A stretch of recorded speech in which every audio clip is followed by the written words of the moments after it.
Thank you for downloading from Ravi Zacharias International Ministries. Support for this podcast comes from your generous gifts and donations. You can find out more about Ravi Zacharias and the team at www.rzim.org.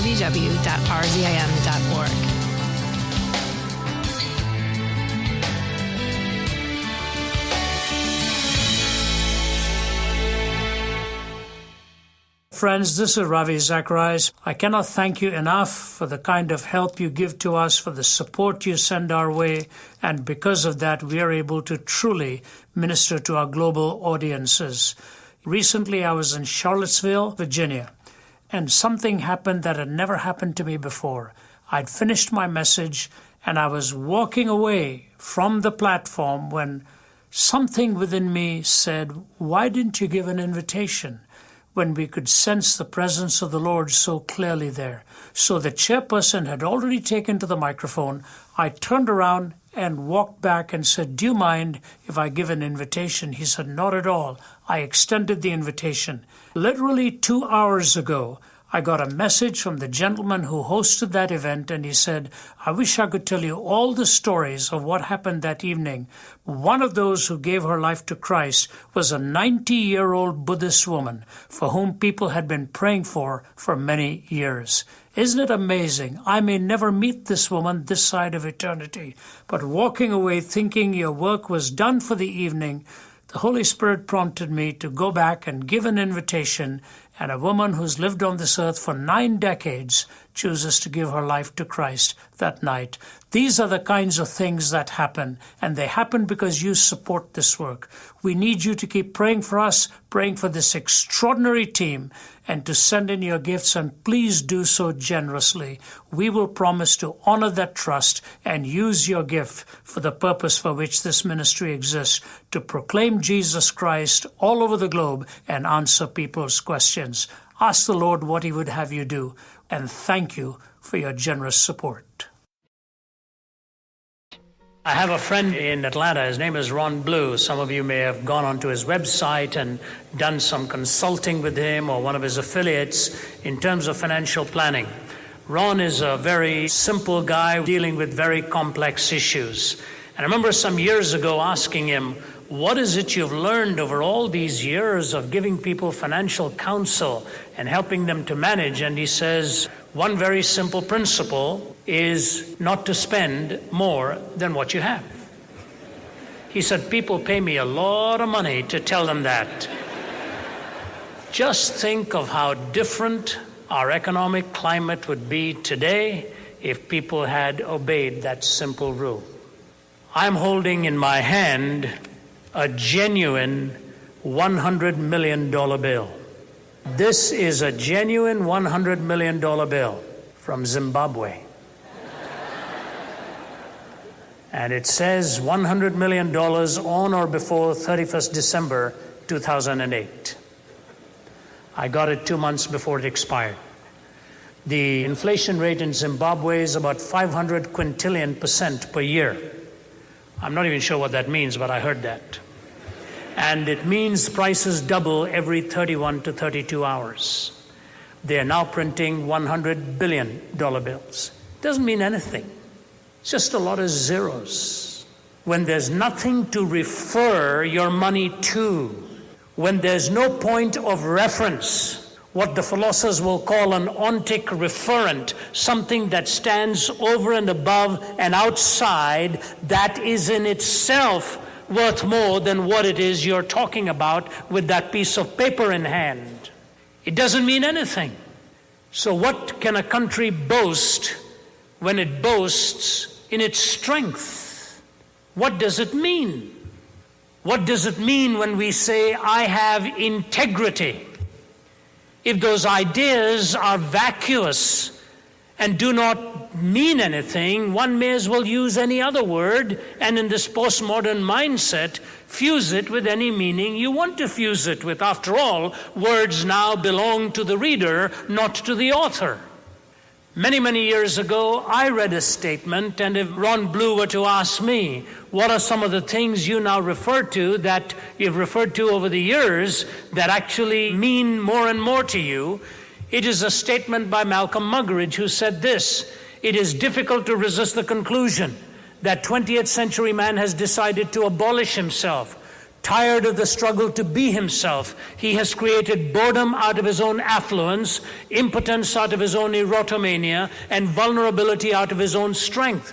He himself blows the trumpet that brings the walls of his own cities crashing down, until at last, having educated himself into imbecility, having drugged and polluted himself into stupefaction, he keels over a weary, battered old brontosaurus and becomes extinct. That was written in the 70s by a journalist who saw the games that were being played by the media itself and in the academy. He became utterly cynical as the years went by, and he talked about the lie stuck like a fishbone in the throat of the microphone. He said, "Who can you believe?" Now, you may say, Muggeridge, a latecomer to Christ, looking at it from some kind of a Judeo-Christian worldview. But long before that was Aldous Huxley writing in his book, The Ends and Means, writing, I think, in 1946. He says this: "We are living today, not in the delicious intoxication of the early successes of science, rather in the grisly morning after, where it has become quite apparent that what science may have actually done is to introduce us to improved means in order to obtain hitherto unimproved, or rather deteriorated ends." What science may have actually done is to introduce us to improved means in order to obtain hitherto unimproved, or rather deteriorated ends. But yet today, science wants to claim the single vision over all of ultimate reality. If you were to listen to the four horsemen of strident atheism, Dawkins, Hitchens, Dennett, and Harris, that's what they're arguing for. They don't want to just control physics, they want to control metaphysics as well. They don't just want to tell you what is in a test tube, they want to tell you what ought in values also. This is real. This is not imagined. And the vitriolic language, the hostility, the adversarial polemical metaphors that are being used is intensifying this battle. Now, what I want to do tonight, ladies and gentlemen, is try and bring to you what it is that God has in mind for you as an individual and for us as a community and as nations. This is not to make this some kind of theocentric worldview. It is only to tell you what God has taught in the scriptures, that if we get beyond these and violate these, we dare not do so with impunity. It's something like this. When you jump from a big building and say, "I'm going to break the law of gravity," you really don't break the law of gravity, you only end up proving it. At the end of it, the only thing broken will be you. The law of gravity will still stand. And so when the parameters and the boundaries of God are given to us, they are given to us for our benefit and for the goodwill between men and women of all cultures. About 25 years ago, Ted Turner was talking about one way to solve the world's problems was through television. My goodness. Night after night, we can get idiotized with all kinds of ideas. And with all the interaction that's gone on over the last 25 years, are we really understanding each other any better now? The hatred, the animosity, the rancor that is going on is incalculable. The famous American James Russell Lowell is the one who wrote, "Once to every man and nation comes a moment to decide in the strife of truth with falsehood for the good or evil side. With each choice God speaking to us offers then the bloom of light. Then the man or nation chooses for the darkness or the light." He's also the one who said this: "Truth forever on the scaffold, wrong forever on the throne, but the scaffold sways the future, and behind the dim unknown standeth God within the shadows, keeping watch above his own." Truth forever on the scaffold, wrong forever on the throne, but the scaffold that sways the future, and behind the dim unknown standeth God within the shadows, keeping watch above his own. What is this truth that people want to put on the scaffold today, and wrong in its place taking charge? May I present to you the following talk for tonight. The backdrop is something like this. When God gave the blueprint for humanity, he gave it to us in the book of Deuteronomy in the 8th chapter. If you've got your Bibles, you don't need to turn to it. I'm just going to refer to it. He gave us 3 foundational principles for life: humility, spirituality, and faith. to be humble before God, your spirituality, that man shall not live by bread alone, but by every word that proceeds from the mouth of God, and that faith, that you trust him even through the vicissitudes and twists and turns of life, that he will bring you into the place of his choosing. All of those three references were referred to by Jesus when he was tested in the wilderness: humility, spirituality, faith. But what happened? Leadership in the nation started to lead the nation in wrong directions. You saw three distinct characteristics that led them astray: the untamed passions of a gifted man, wanton power in a weak man, and the unteachable temperament of a privileged man. And I'm talking about the three kings, one after another: Solomon, Rehoboam, and Jeroboam. Untamed passions in a gifted man, wanton power in a weak man, and the unteachable temperament in a privileged person. These three characteristics moved the nation into self-will and ultimately into self-destruction, from which maybe they have still not recovered. Humility, spirituality, faith for the individual. And you've got the leadership that violated the founding ideas that God had in mind, where sensuality, power, and unteachability corrupted high offices and ultimately systemically flowed down to the people. What is it that was violated? What is it that God has set as that upon which your life and my life may and ought to be built? The first is the dimension of eternity. Solomon was the one who said this, that God has put eternity into our hearts, yet we do not know the beginning from the end. The idea being that somehow in our existential lunging and longing and reaching, we seem to move towards the eternal or operate as if there were an eternal, even though we do not know the beginning from the end. That parenthetical time from the beginning to the end sends us in the direction of the eternal, even though the bracketed extremities sometimes are still rather blurred to us. Think of your own life. You had nothing to do with your own birth. And unless you violate the normal order of things, you will have nothing to do with your own death either. And in the middle of that is your life, that you bring as either an offering to God or in some form of self-idolatry. But God says through this writer Solomon that God has put eternity into our hearts. Think with me on how this intimates itself into our own lives and into our own communities. Have you ever, in your own experience, sat down maybe in your living room or in your bedroom or something, and you have started to think of some song that's playing in your mind, or the radio plays that song, and all of a sudden you go through an incredible experience. It is as if you are lifted out of that moment and you're thrown back into some distant past, 10 or 15 years ago, and even though it's a vague memory, it suddenly comes into your mind from some hint that you didn't even have in your mind at that time. Ever had that experience?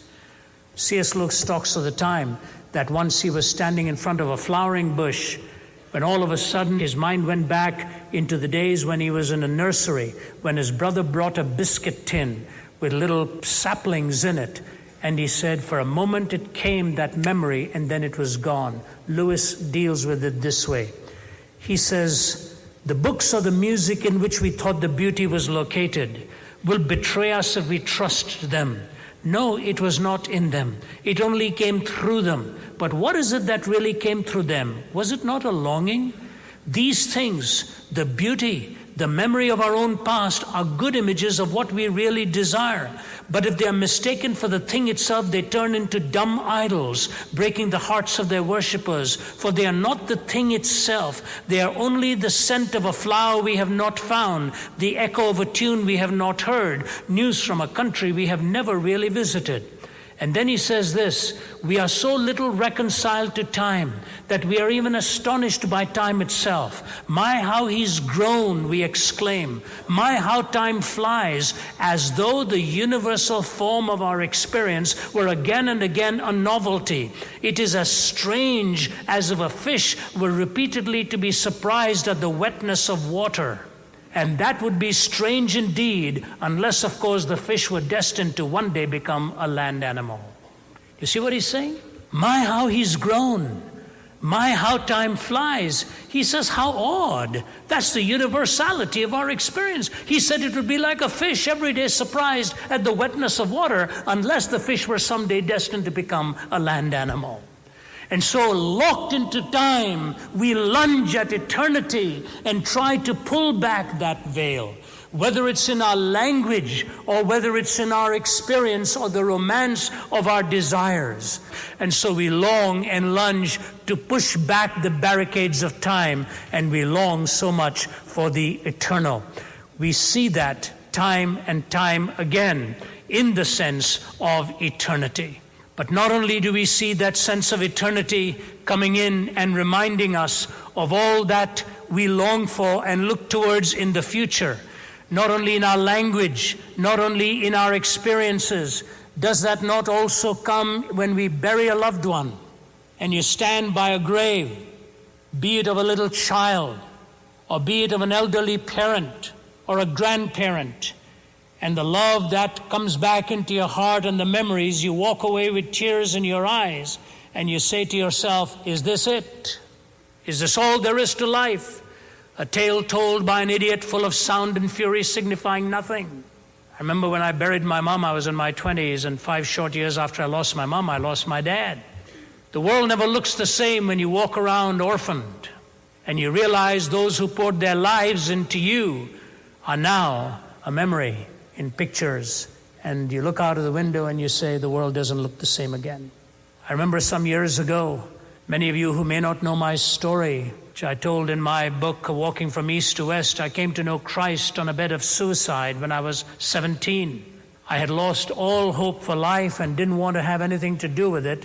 Reason, I was a failure, a repeated failure. I could never have measured up to my dad's standards for me. In the land of India, you actually have a very, very tough, competitive way to survive. And I wasn't doing well. My brothers and sisters were doing well, I wasn't.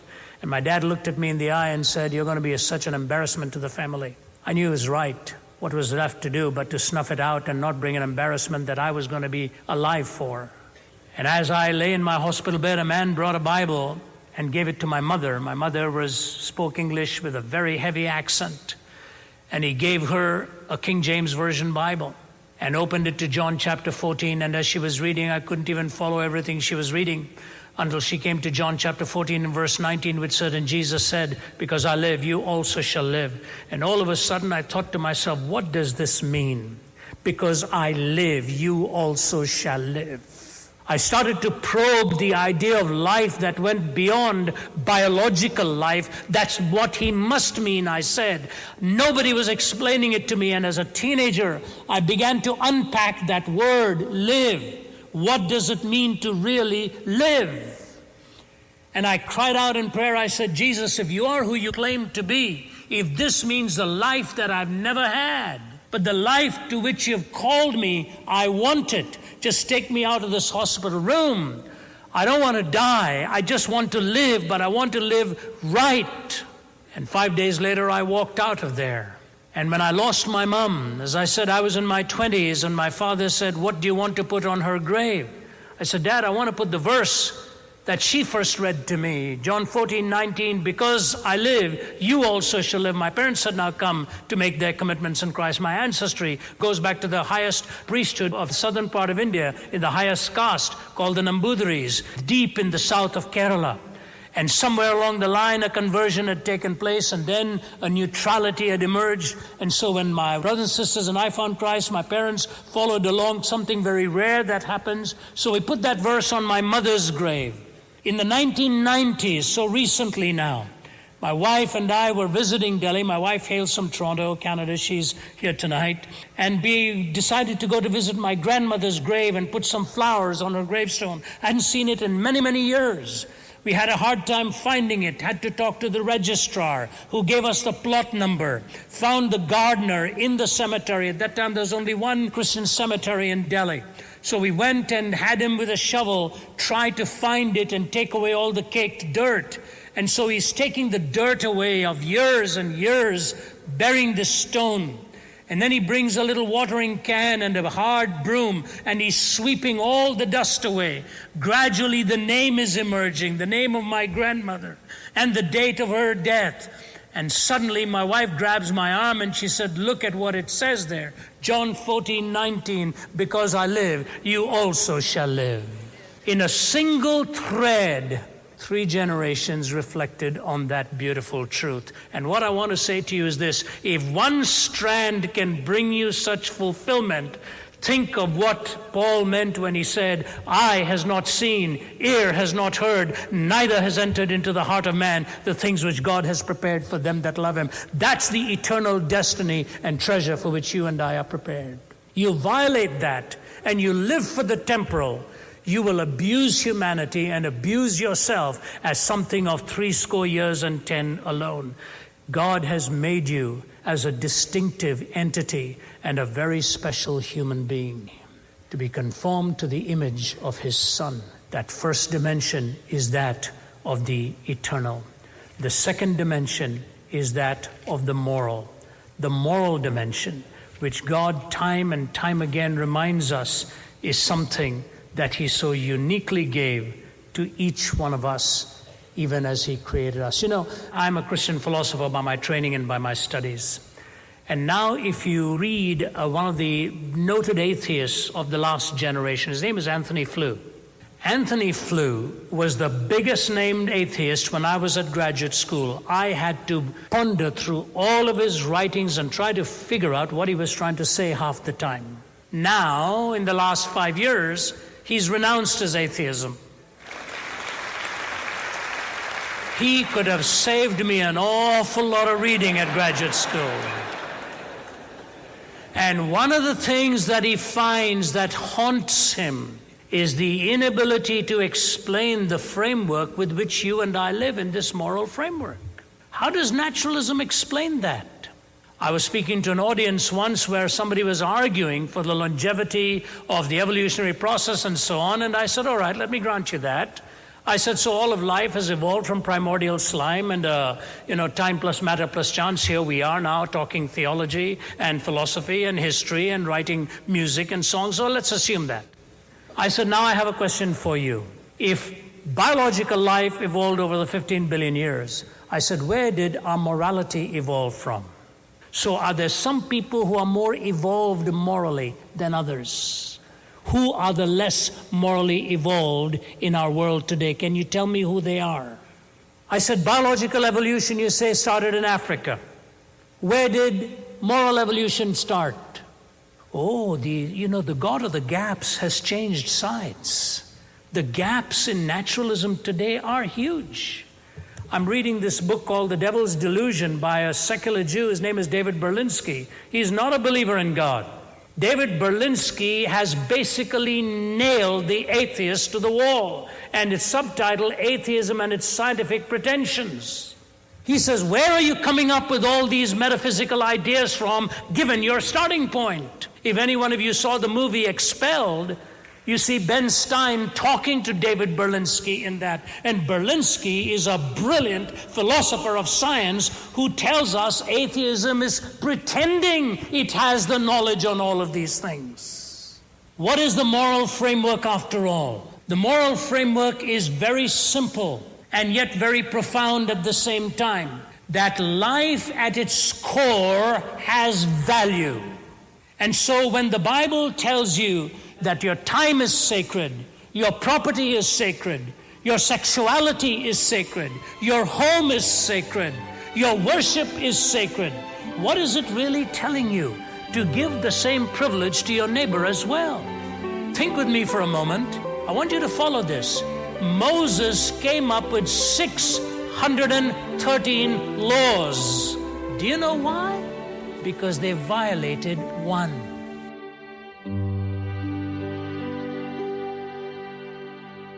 You've been listening to Ravi's message titled Lessons from Royalty. And if you'd like to purchase a complete copy, call us at 1-800-448-6766. You can also order online at rzim.org. Or if you're listening in Canada, that website is rzim.ca. Let My People Think is a listener-supported radio ministry and is furnished by Ravi Zacharias International Ministries, Atlanta, Georgia.